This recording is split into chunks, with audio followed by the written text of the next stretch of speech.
Hello and welcome to Loving Me, Myself, and Life with me, Jen Misiak. And welcome to the second episode of a 4-part mini-series called The Self-Compassion Journey, Embracing Your Inner Ally. I am so excited that you are here today. If you missed episode 1, where I laid the groundwork for understanding self-compassion, I encourage you to check it out. It sets the stage for everything else we'll explore together. Today's episode is all about healing our inner critic. The voice that often feels like a lifelong companion, but tends to be more of a little bully than an ally. We're going to dive into the understanding of this inner critic, where it comes from, why it exists, and most importantly, how can we soothe that negative voice? So first, let's start by recognizing what we're dealing with here. Our inner critic. What is it? Now, if you've ever found yourself in a moment of self-doubt, feeling inadequate, or having harsh judgments about yourself, you know exactly what I'm talking about. But where does this inner critic come from? Our inner critic can be traced back to a variety of sources, including social expectations, our upbringing, and personal experiences. Think about it. From a young age, we're bombarded with messages about what we should look like, how we should act, and what we should achieve. It's no surprise that many of us internalize these expectations. It's pretty crazy. When I went through my empowerment coaching program, I learned this all about the inner critics. When we are 2 years old, like up to 2, we know who we are. We know we are worthy. We know we are lovable. We are incredible. However, we slowly start to see the world through critical eyes and through other people's eyes, because we are now looking at people's, you should do this or you should do that. We're listening to their behaviors, watching them interact with the world. And in fact, one of my inner critics is a 9.5-year-old, where this little child is crying inside because I grew up too early. So it's really understanding different moments in your life, not judging or feeling bad about it, but understanding. So when I feel like I can't play anymore, I'm not having fun, I get really upset because my 9.5-year-old comes out and be like, why can't I be a kid anymore? So why does this inner critic even exist? At its core, the inner critic is often a misguided attempt to protect us. Like I mentioned, my 9.5-year-old self, it wants to keep me safe and childlike. So your inner critic, it can try to keep you safe from failure, from rejection, or disappointment. It may stem from a desire for perfectionism, a fear of not measuring up, or simply a learned behavior from our past. Now, what I mentioned earlier about my 9.5-year-old self is it is part of my inner critic, but it's also a different part of myself. And we're not going to go into working with parts of ourselves right now, but it's just understanding that things in our life can create different personas and different thoughts, and then work into just becoming that inner voice in our heads, either being a critic or an ally. But a lot of the time, the ones that are the loudest are those critics in our head.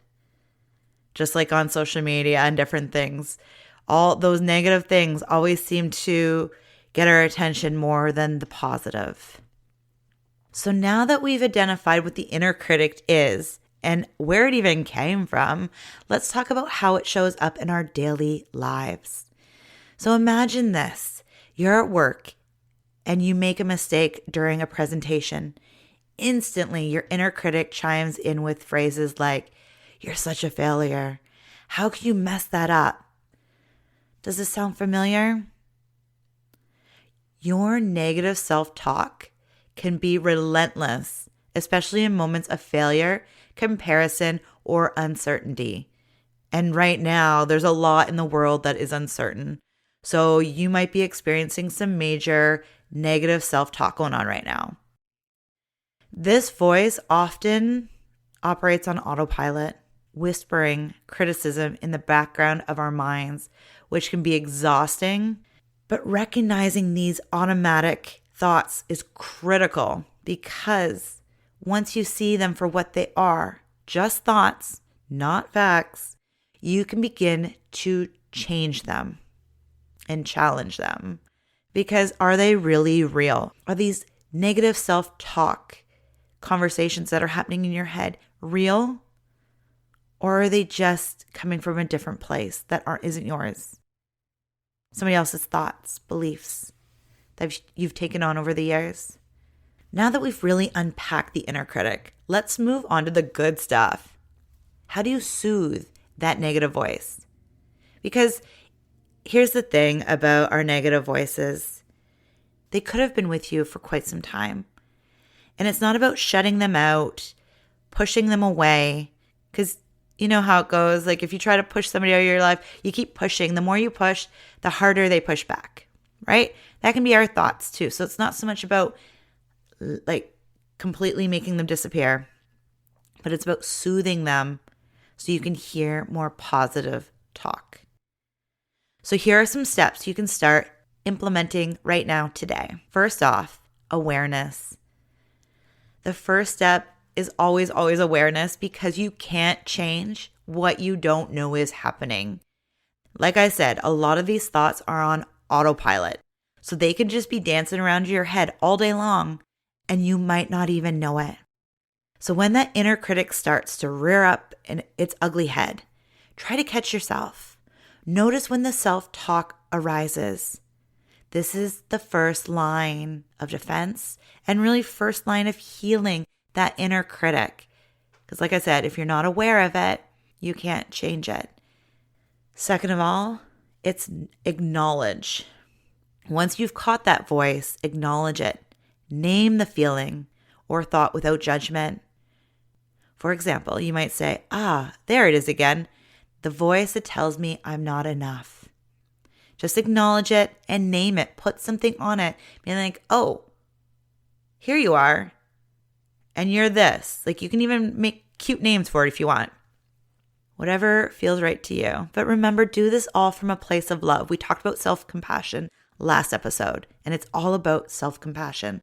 So really try to bring yourself from a loving place and know these thoughts and ideas and voices in your head might not be your own. You have picked them up along your journey, and they may no longer be serving you.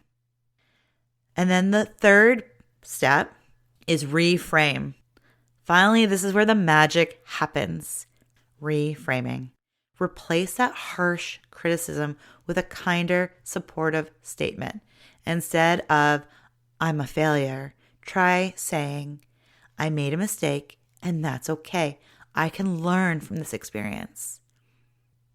You don't have to completely say something that doesn't feel right, but saying I made a mistake and that's okay and I can learn from this experience is such a great thing other than I'm a failure. So don't try and say something that doesn't feel true, but getting to the other side, the more positive side of things. And I really hope that makes sense. Okay, so let's put this all into practice with a practical exercise. I love journaling. Journaling is a really wonderful tool. In fact, I did a whole episode about journaling. It has been in my life since I was probably 8, 9. I'd have to go back and find my very first diary. I called it a diary back then, but I knew that I felt better when I wrote in it. I didn't know anything else about that other than it was helping me work through some heavy stuff as a kid. And it continues to do so today. So grab a journal and write down what your inner critic says. Take a moment to reflect on those thoughts and then reframe them with compassion. For example, if your inner critic says, you'll never be good enough, replace it with, I am enough just as I am, and I am constantly growing. The second exercise is another favorite of mine, is visualization. I want you to visualize your inner critic as a small, scared child. I talked about my own. It's your turn to find yours. So picture this child needing compassion and reassurance. Ask yourself, what would I say to comfort them? Often the kindness we can extend to others is the very kindness we need to show ourselves. So treat that inner critic as a child, because a lot of our self-criticism comes from our childhood. Possibly not all, but I know for me, a lot of it came from my childhood. And I'm continuously working on healing those inner critics that I've picked up through decades of life. So as we wrap up today, I encourage you to spend the next few days observing your inner critic. Notice when it speaks up and practice reframing at least one negative thought per day with a kinder, more supportive response. Remember, self-compassion is not about ignoring our flaws or failures. It's about acknowledging them with kindness and understanding, just as you would a friend. If you found value in today's episode, please take a moment to subscribe, share it with a friend, and even come over to my social media accounts and share what your aha moments were or what you loved about today's episode. Your support means the world to me, and it helps spread the message of self-compassion to more people. Let's not keep this a secret. You can also find more free self-love tools over on my website, jodymisiak.com. Thank you for joining me on this journey towards healing your inner critic. Let's meet again for the next episode where we'll explore how to love yourself when you don't feel like it.